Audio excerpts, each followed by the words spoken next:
Section 1. You will hear a woman reporting a theft to an officer in a police station. First, you have some time to look at questions 1 to 3.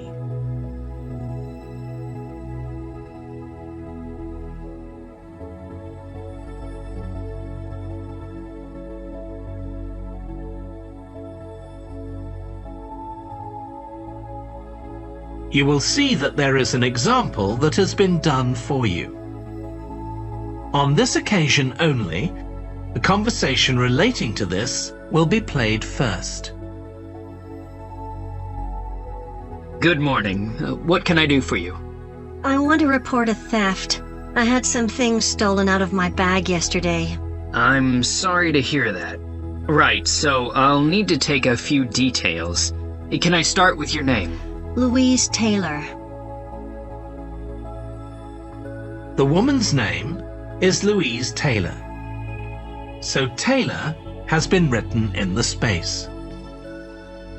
Now we shall begin. You should answer the questions as you listen, because you will not hear the recording a second time. Listen carefully and answer questions 1 to 3. Good morning. What can I do for you? I want to report a theft. I had some things stolen out of my bag yesterday. I'm sorry to hear that. Right, so I'll need to take a few details. Can I start with your name? Louise Taylor. Okay, thank you. And are you resident in the UK? No, I'm actually Canadian, though my mother was British. And your date of birth? December 14th, 1977. So you're just visiting this country? That's right. I come over most summers on business. I'm an interior designer, and I come over to buy old furniture. Antiques, you know? There are some really lovely things around here, but you need to get out to the small towns. I've had a really good trip this year, until this happened. Okay. So you've been here quite a while? Yes, I'm here for 2 months. I go back next week. So, may I ask where you're staying now? Well, at present, I've got a place at Park Apartments. That's on King Street. I was staying at the Riverside Apartments on the same street, but the apartment there was only available for 6 weeks, so I had to find another one. Okay. And the apartment number? 15. Right. Before you hear the rest of the conversation, you have some time to look at questions 4 to 10.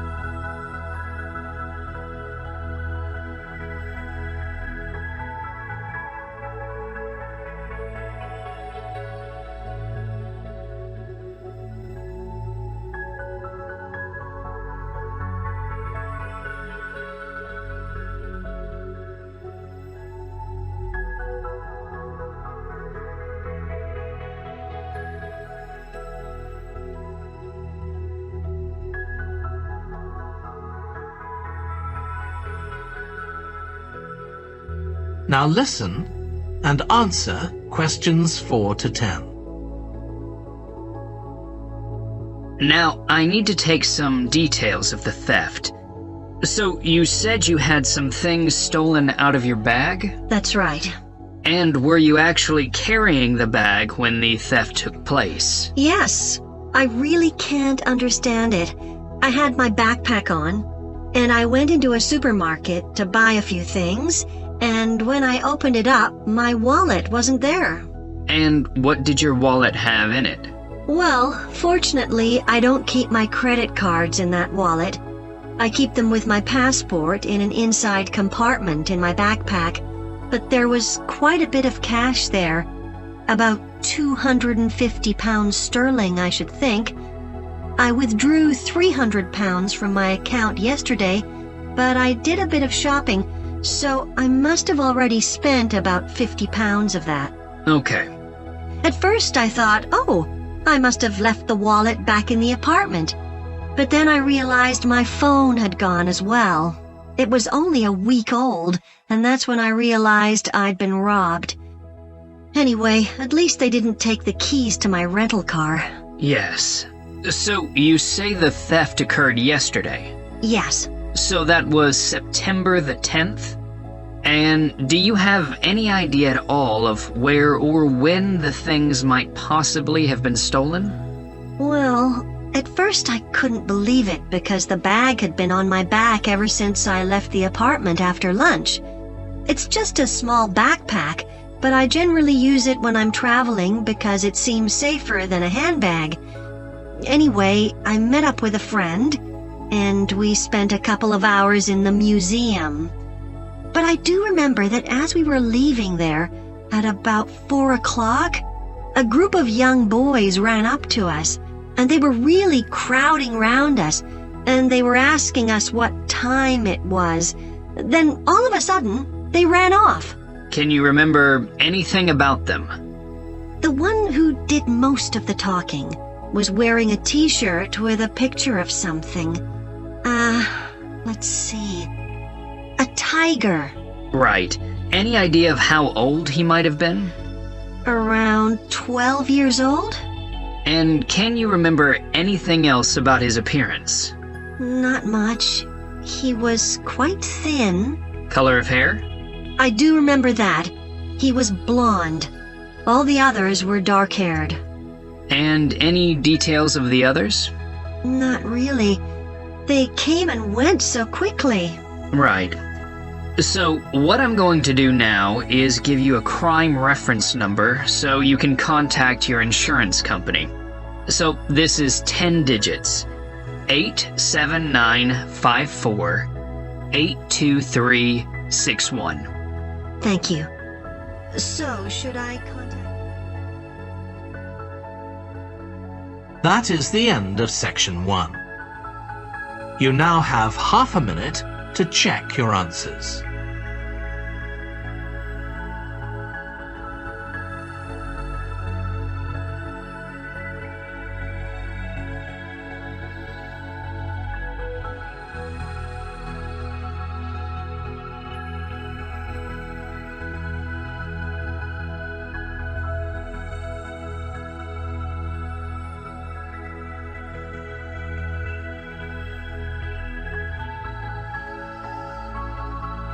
Now turn to section 2.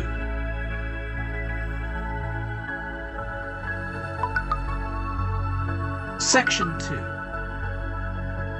You will hear a manager giving a welcome talk to a group of apprentices who are starting their training at the company. First, you have some time to look at questions 11 to 14.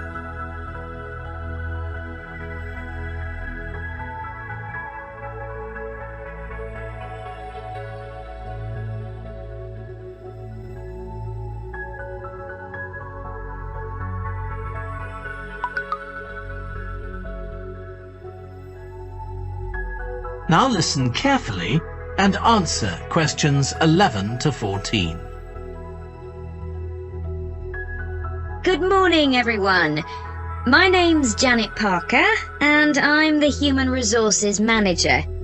We're very happy to welcome you to your new apprenticeship. I hope that the next 6 months will be a positive and enjoyable experience for you. I'd like to start with some general advice about being an apprentice. Most of you have very little or no experience of working for a big organization, and the first week or so may be quite challenging. There will be a lot of new information to take in, but don't worry too much about trying to remember everything. The important thing is to check with someone if you're not sure what to do.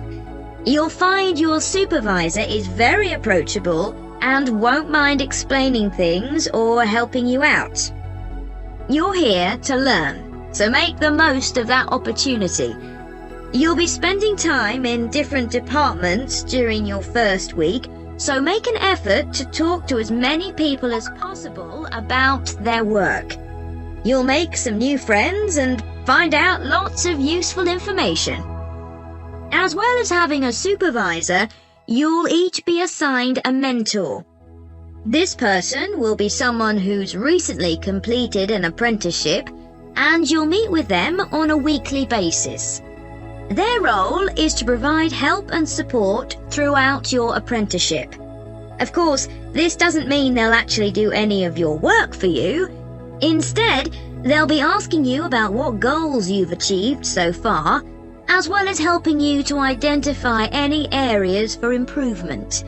You can also discuss your more long-term ambitions with them as well.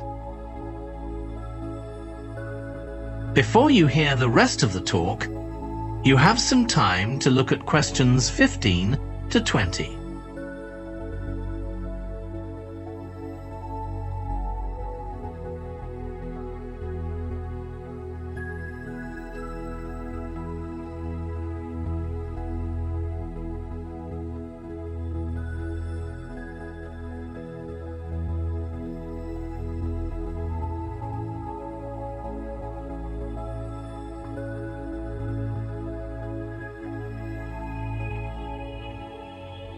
Now listen and answer questions 15 to 20. Now, I just want to run through a few company policies for our apprenticeship scheme with you. Most importantly, the internet. As part of your job, you'll be doing some research online, so obviously you'll have unlimited access for that. But please don't use it for personal use. You'll have your own phones for that. Some of you have already asked me about flexible working. After your probationary 3-month period, some of you will be eligible for this, but it will depend on which department you're in and what your personal circumstances are, so please don't assume you'll automatically be permitted to do this. I want to make sure there's no confusion about our holiday policy. Apart from any statutory public holidays, we ask that you don't book any holidays until after your 6-month apprenticeship has finished. Time off should only be taken if you are unwell. Please speak to your supervisor if this is going to be a problem. You'll be expected to work a 40-hour week, but there may be opportunities to do overtime during busy periods. Although you're not required to do this, it can be a valuable experience, so we advise you to take it up if possible. Obviously, we understand that people do have commitments outside work, so don't worry if there are times when you are unavailable. As you know, we don't have a formal dress code here. You may wear casual clothes as long as they're practical. And the only restriction for shoes we have is on high heels for health and safety reasons. Comfortable shoes like trainers are preferable. There's a heavily subsidised canteen on site where you can get hot meals or salads cheaply. Snacks and drinks are also provided, so we've decided to introduce a no-packed lunch policy. This is partly to encourage healthy eating at work and partly to stop people from eating at their workstation, which is unhygienic. Okay, moving on to... That is the end of section 2. You now have half a minute to check your answers.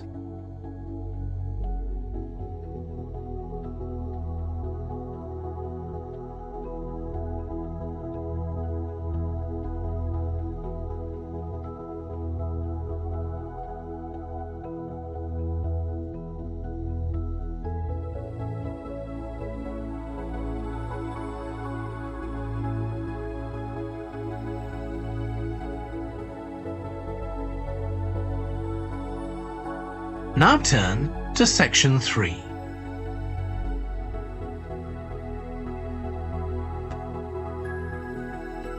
Section 3.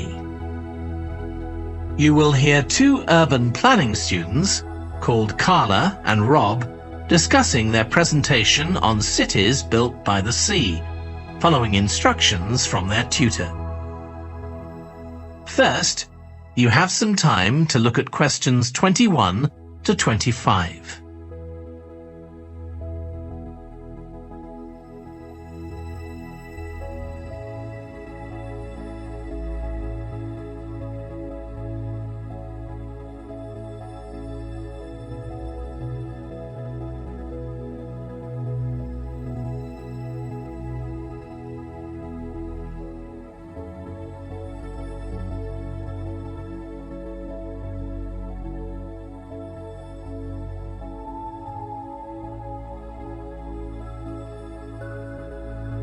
Now listen carefully and answer questions 21 to 25.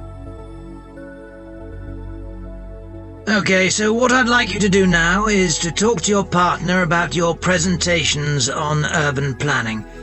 You should have done most of the reading now, so I'd like you to share your ideas and talk about the structure of your presentation and what you need to do next.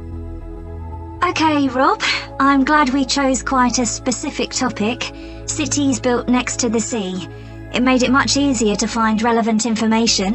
Yeah, and cities are growing so quickly. I mean, we know that more than half the world's population lives in cities now. Yeah, though that's all cities, not just ones on the coast. But most of the biggest cities are actually built by the sea. I've not realised that before. Nor me. And what's more, a lot of them are built at places where rivers come out into the sea, but apparently this can be a problem. Why? Well, as the city expands, agriculture and industry tend to spread further inland along the rivers, and so agriculture moves even further inland up the river. That's not necessarily a problem, except it means more and more pollutants are discharged into the rivers. So these are brought downstream to the cities? Right. Did you read that article about Miami on the east coast of the USA? No. Well, apparently back in the 1950s, they built channels to drain away the water in case of flooding. Sounds sensible? Yeah, they spent quite a lot of money on them, but what they didn't take into account was global warming. So they built the drainage channels too close to sea level, and now sea levels are rising, they're more or less useless. If there's a lot of rain, the water can't run away. There's nowhere for it to go. The whole design was faulty. So what are the authorities doing about it now? I don't know. I did read that they're aiming to stop disposing of wastewater into the ocean over the next 10 years. But that won't help with flood prevention now, will it? No, really, they just need to find the money for something to replace the drainage channels in order to protect against flooding now. But in the long term, they need to consider the whole ecosystem. Right. Really though, coastal cities can't deal with their problems on their own, can they? I mean, they've got to start acting together at an international level instead of just doing their own thing. Absolutely. The thing is, everyone knows what the problems are, and environmentalists have a pretty good idea of what we should be doing about them, so they should be able to work together to some extent. But it's going to be a long time before countries come to a decision on what principles they're prepared to abide by. Yeah, if they ever do. Before you hear the rest of the discussion, you have some time to look at questions 26 to 30.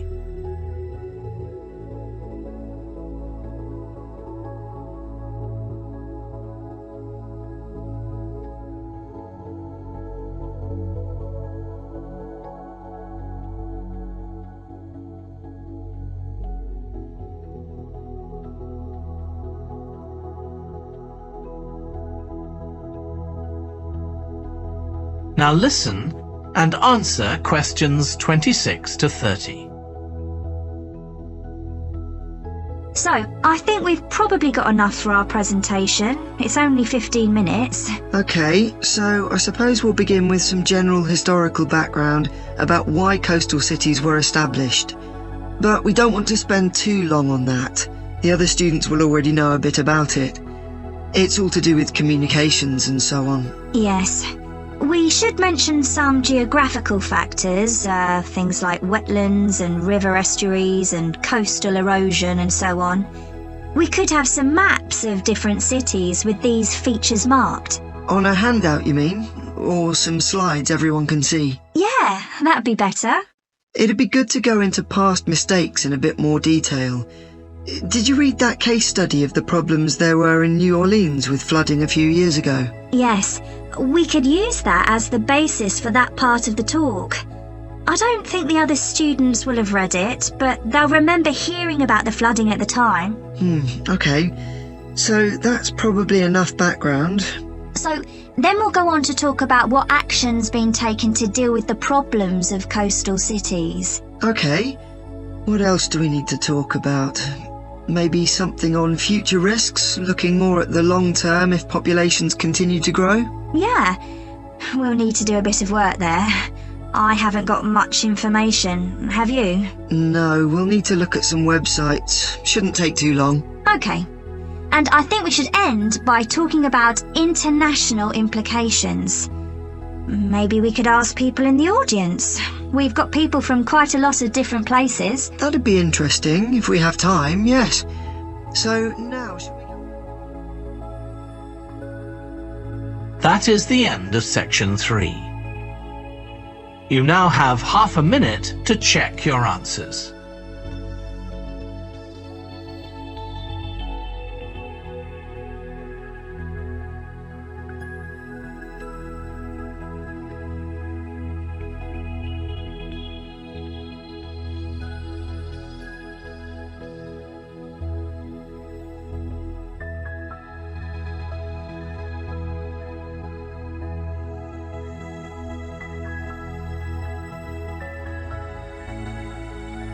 Now turn to section 4.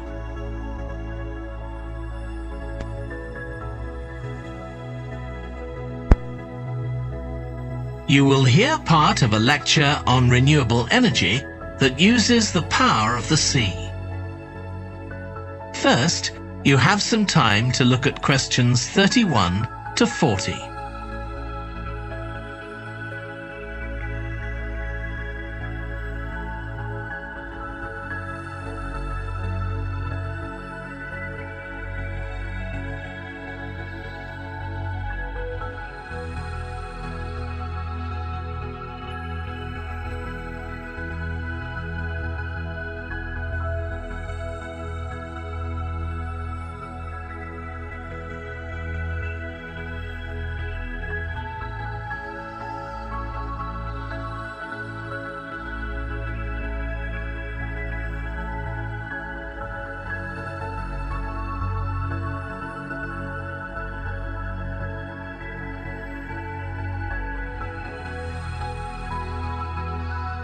Now listen carefully and answer questions 31 to 40.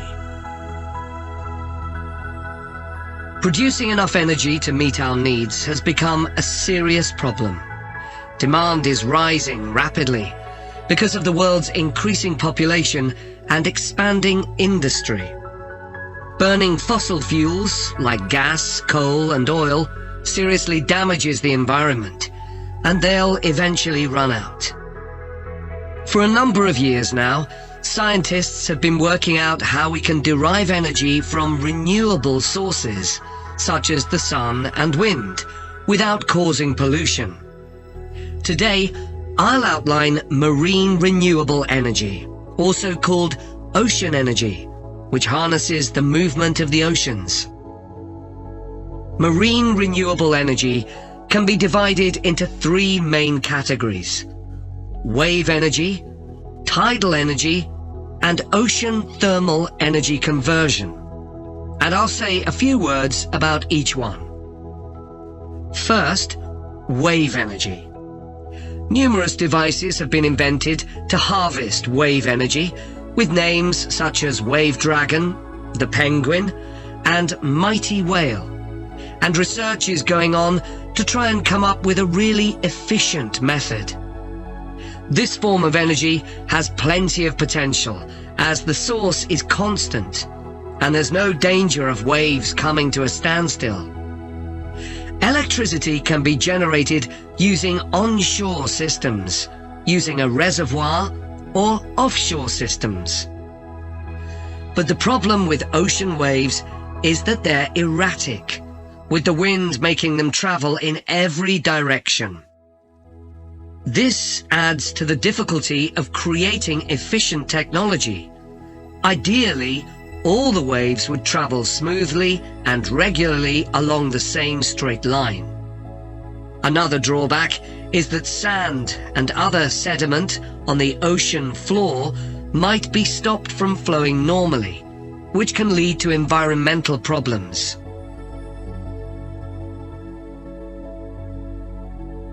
The second category of marine energy that I'll mention is tidal energy.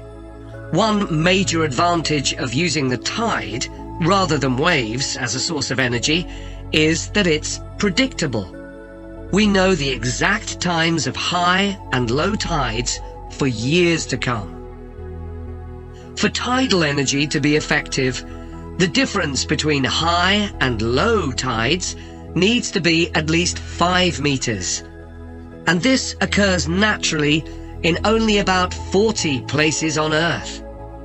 But the right conditions can be created by constructing a tidal lagoon, an area of seawater separated from the sea. One current plan is to create a tidal lagoon on the coast of Wales. This will be an area of water within a bay at Swansea, sheltered by a U-shaped breakwater, or dam, built out from the coast. The breakwater will contain 16 hydro turbines, and as the tide rises, water rushes through the breakwater, activating the turbines, which turn a generator to produce electricity. Then, for 3 hours as the tide goes out, the water is held back within the breakwater, increasing the difference in water level until it's several meters higher within the lagoon than in the open sea. Then, in order to release the stored water, gates in the breakwater are opened. It pours powerfully out of the lagoon, driving the turbines in the breakwater in the opposite direction and again generating thousands of megawatts of electricity. As there are 2 high tides a day, this lagoon scheme would generate electricity 4 times a day, every day, for a total of around 14 hours in every 24, and enough electricity for over 150,000 homes. This system has quite a lot in its favor. Unlike solar and wind energy, it doesn't depend on the weather. The turbines are operated without the need for fuel, so it doesn't create any greenhouse gas emissions, and very little maintenance is needed. It's estimated that electricity generated in this way will be relatively cheap, and that manufacturing the components would create more than 2,000 jobs, a big boost to the local economy. On the other hand, there are fears that lagoons might harm both fish and birds, for example by disturbing migration patterns and causing a buildup of silt, affecting local ecosystems.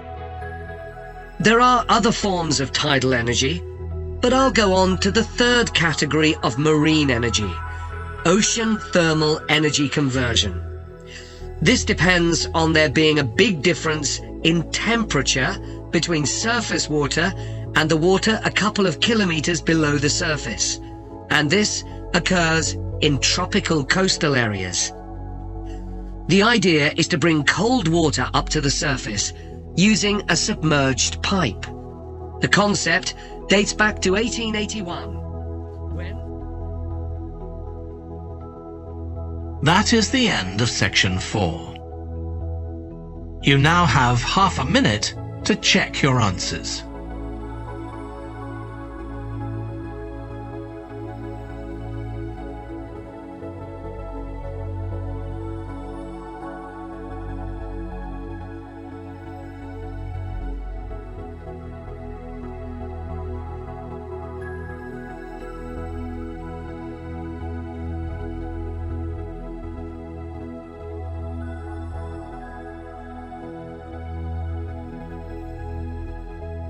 That is the end of the listening test.